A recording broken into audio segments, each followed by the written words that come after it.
Gets the three. Great execution by the Lakers, though. He's got it. Beautiful screen and roll. What a jam. Is he on target tonight? And he'll go with the left hand. Lakers win. Luke Walton has quickly earned a reputation in the NBA as the consummate team player. What a pass by Luke. Smush on the reverse. How about this for team basketball? He is the son of an NBA legend who starred on the high school courts of San Diego and quietly built his own identity. It is nice to, to hear people say, you've gotten out of the shadow of your dad. It's known as America's finest city.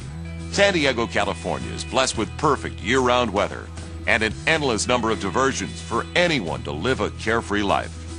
It's not the most likely setting for a young man from a privileged upbringing to develop the gritty work ethic and relentless desire to maximize his talents. But this is where Luke Walton's story begins. His father, NBA legend Bill Walton, was completing an injury-plagued season with the San Diego Clippers in the spring of 1980.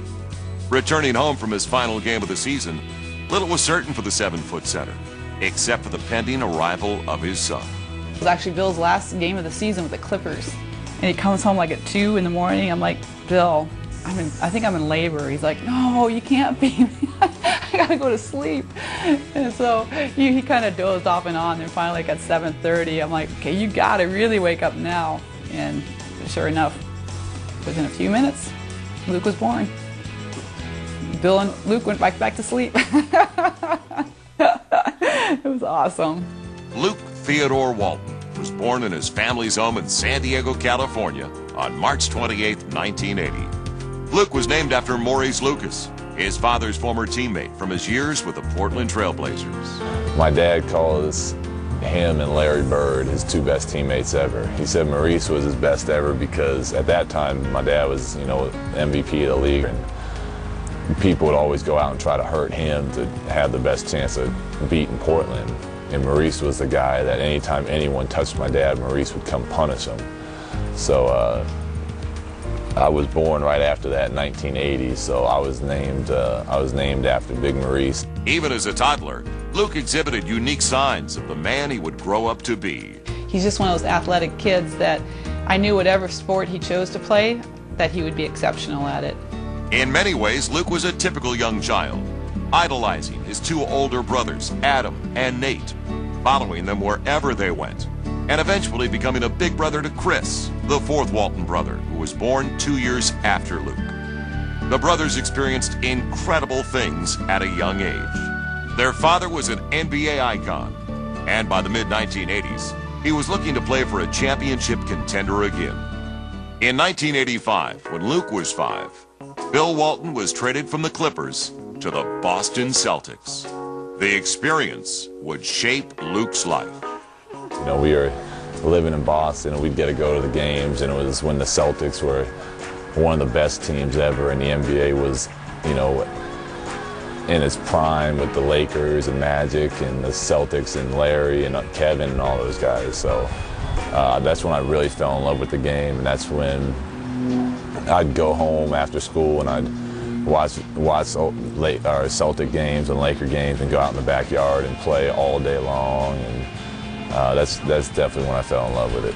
It was obviously a very blessed and special childhood to be able to, go to Boston Celtics games and hang out in practices and watch these guys. We had as much fun as we possibly could. We just treated them like they were normal people. We used to get on their nerves and, ask them 1,000 questions, and, we'd be over at Larry Bird's house hanging out with Larry Bird playing Nintendo over at his house. And to us it wasn't any different, but now looking back at it, it was a pretty cool thing. The free-spirited Walton brothers horsed around at the feet of one of the great NBA dynasties. My dad did nothing but encourage us to have more fun and make more noise. And it was funny, we went back years later to a Celtics game and they said, hey, did you guys hear that the kids aren't allowed in the locker room anymore? And I said, why not? They said, because of you guys. You guys caused such a havoc around here that we've never let the kids come back in here. People always said that, oh no, not the Walton kids, they're not coming over again, are they? It was fun growing up like that because you got to meet all the players when you were young, and so I mean, it was basketball from an early age. In the 1985-86 season, Bill Walton's career was revitalized. He won the NBA's Sixth Man Award, and the Celtics won their third championship of the decade. But it was Bill's teammate, Larry Bird, who captured young Luke's imagination. Bird was the league MVP that year, and his feats made a lasting impression on Luke.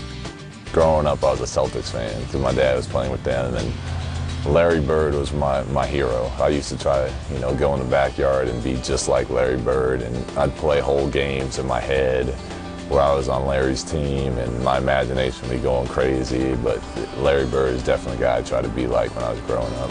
This kid, when he was 6 years old, he was telling me he was going to be a Celtic. He just had, once he got to go to Boston, he goes, I want to be a Celtic. But he always talked about playing in the NBA.